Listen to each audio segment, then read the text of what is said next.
नमस्कार, नमो नारायण भक्तों, स्वागत है आप सभी का 22 दिसंबर 2024 रविवारी सप्तमी, भानु सप्तमी, विजया सप्तमी है। इसकी बहुत विशेष महिमा है हमारे धर्म ग्रंथों एवं पुराणों में। रविवारी सप्तमी, भानु सप्तमी और विजया सप्तमी के दिन कोई भी व्यक्ति दान, पुण्य, सत्कर्म, जप, तप, हवन, मौन व्रत, साधना इत्यादि करता है, उसे सूर्य ग्रहण के समान 10 लाख पुण्य फल की प्राप्ति होती है। सूर्य ग्रहण में कोई भी सत्कर्म किया जाता है, उसका फल 10 गुना हो जाता है, यानी एक दान का फल 10 लाख गुना उसे प्राप्त होता है। उसी प्रकार से जो कोई व्यक्ति भानु सप्तमी, रविवारी सप्तमी और विजया सप्तमी के दिन दान पुण्य करता है, उसे एक दान पुण्य का फल सूर्य ग्रहण के समान 10 लाख गुना प्राप्त होता है। 22 दिसंबर 2024 रविवार को यह उत्तम संयोग प्राप्त हो रहा है। ऐसे संयोग में जो भी दान पुण्य करेंगे उसका बहुत विशेष फल की प्राप्ति होगी। यह जो फल है वह सौभाग्य, संतान, संतति, संपत्ति और समृद्धि को बढ़ाने वाला है। धन, वैभव, यश, कीर्ति को देने वाला है। सूर्य जो है वह विल पावर है। सूर्य आत्मा का कारक है। सूर्य स्वयं प्रकाश है। जीवन के अंधकारों को मिटाने वाला ग्रह है वह सूर्य है। सूर्य नेत्र है, सूर्य ज्योति है, सूर्य नेम है, सूर्य फेम है। सभी प्रकार के उत्तम फल की प्राप्ति सूर्य की प्रसन्नता से होती है। कुंडली में यदि सूर्य पावरफुल है तो सारे ग्रह अनुकूल फल देते हैं, क्योंकि ग्रहों का जो राजा है वह सूर्य है। ब्रह्म पुराण के अनुसार जो विजया सप्तमी, भानु सप्तमी है, इसकी महिमा ब्रह्म पुराण में कहा गया है।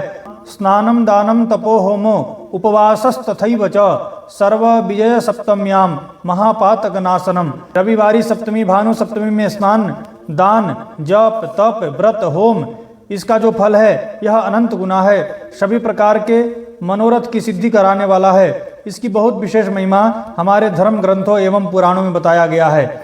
जीवन के जो भी पाप है, पाप के पहाड़ों को जला करके राख कर देता है भानु सप्तमी का व्रत, विजया सप्तमी का व्रत। इसलिए यह व्रत को अवश्य करें भक्तों। यह 22 दिसंबर रविवार को सूर्योदय से लेकर के दोपहर 2:31 तक का जो समय है यह व्रत के लिए उत्तम है। आप पूरे दिन का भी व्रत रख सकते हैं, और पूरे दिन का व्रत नहीं रखें तो आधे दिन का भी व्रत रख सकते हैं, और 24 घंटे का भी व्रत रख सकते हैं। आप अपने शक्ति सामर्थ्य के अनुसार आप व्रत रखें, उसका उत्तम फल है। इस व्रत में नमक के बिना भोजन करना चाहिए। यदि आप व्रत के बाद भोजन करते हैं तो उसमें नमक नहीं ग्रहण करना है। नमक के अलावा आप भोजन, मीठा भोजन कर सकते हैं। 24 घंटे का व्रत करें तो अति उत्तम है, नहीं तो सूर्योदय से लेकर के सूर्यास्त तक का व्रत करें, वह भी बहुत विशेष है। सूर्योदय से लेकर के 2:31, अगर वो भी नहीं कर सकते हैं तो प्रातः काल सूर्योदय से लेकर के दोपहर 2:31 तक का जो संयोग है यह व्रत के लिए उत्तम है। यह तीसरा विकल्प है, आप इसे कर सकते हैं। इसे करने से रोगी को रोग से मुक्ति मिलती है, धन के कामना वाले को धन की प्राप्ति होती है, पुत्र की कामना वाले को पुत्र की प्राप्ति होती है, और जीवन में जो भी तंगी है, आर्थिक तंगी से मुक्ति मिलती है, यश कीर्ति की प्राप्ति होती है। जो भी जीवन में उतार चढ़ाव है, आधि व्याधि उपाधि है, शारीरिक पीड़ा, मानसिक पीड़ा, आर्थिक पीड़ा, उससे मुक्ति मिलती है। और यह भानु सप्तमी, रविवारी सप्तमी के व्रत करने से 10 लाख गुना फल प्राप्त होता है। और हमारे जन्म जन्मांतर के जो पाप है वो पाप को जला करके यह व्रत राख कर देता है, क्योंकि पाप के पहाड़ों को जलाने की क्षमता है इस विजया सप्तमी, भानु सप्तमी के व्रत में। पुराण के अनुसार जो कोई व्यक्ति रविवारी सप्तमी, भानु सप्तमी के दिन सायंकाल बिल्व वृक्ष के नीचे बैठ करके तिल तेल का दीपक जलाता है, उसके जीवन की निर्धनता, उसके जीवन की जो भी आर्थिक तंगी है, जो भी आदि व्याधि उपाधि है, वह दूर हो जाता है। क्योंकि जो बिल्व वृक्ष है उसमें साक्षात सभी देवी देवता विद्यमान हैं, और बिल्व वृक्ष के नीचे कोई भी जप तप साधना पूजन पाठ किया जाता है उसकी तत्काल सिद्धि प्राप्त होती है। तो यह भी आप कर सकते हैं कि सायंकाल बिल्व वृक्ष के नीचे एक दीप दान करें। तिल तेल का दीपक जला करके दीप दान करना है। सूर्योदय से सूर्य को अर्घ दे करके व्रत का प्रारंभ होता है।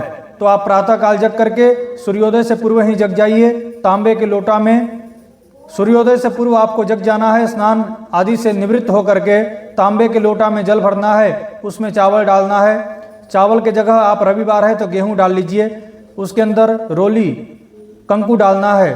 फिर गुड़ का जल अगर आप बना के रखें हैं तो गुड़ का जल डाल दीजिए, यह सूर्य को अत्यंत प्रिय है। अथवा गुड़ का एक छोटा टुकड़ा डाल दीजिए और पूर्व की ओर मुंह करके आपको सूर्य भगवान को 3 अर्घ देना है। ओम ब्रह्म स्वरूपिणे श्री सूर्य नारायणाय नमः इदम अर्घ्य दत्तम नमः, ऐसा बोलते हुए एक बार अंजलि दीजिए।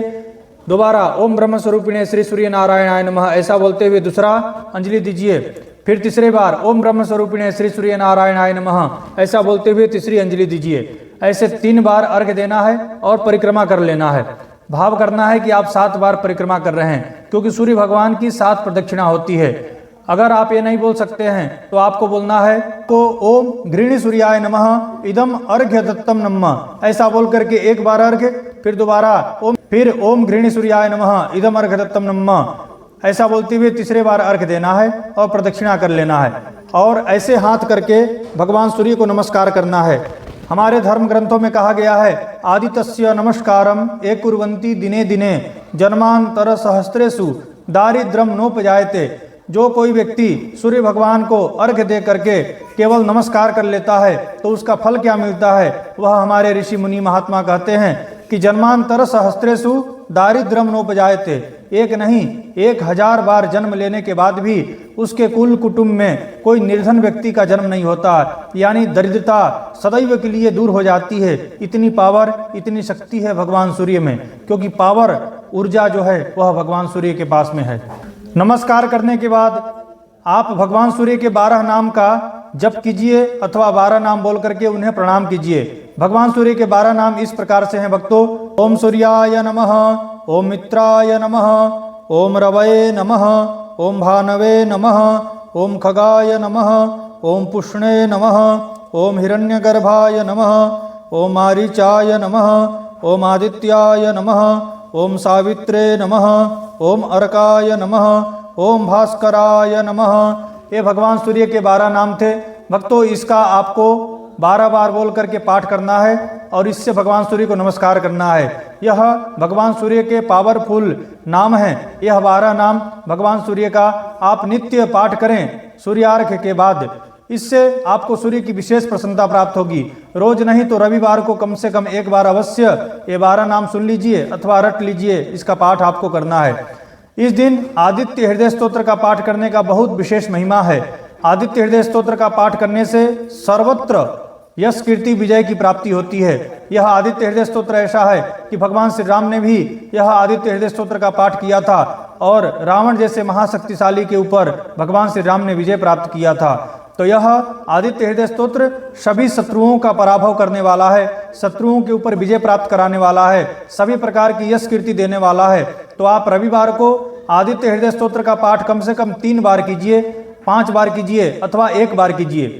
बहुत अल्प समय है, थोड़ा समय है आपके पास, समय का अभाव है, तो 1 बार अवश्य पाठ करें।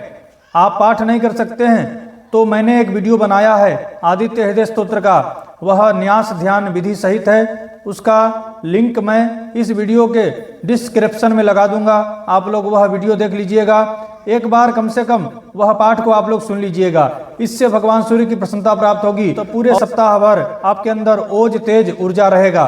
आप लोग इसका विशेष ध्यान रखें और यह कार्य करें। हो सके तो यह भानु सप्तमी, रविवारी सप्तमी, विजया सप्तमी का व्रत आप लोग अवश्य करें। आपको वीडियो अच्छा लगा है तो इसको लाइक कर दीजिए, चैनल पर नए हैं तो इसे सब्सक्राइब कर लीजिए, बेल आइकन को दबा देवें ताकि मैं कोई भी वीडियो अपलोड करूं उसका नोटिफिकेशन आप तक पहुंचे। आप सभी को श्री हरि, आप सभी को नमो नारायण। ओम श्री मात्रे नमः।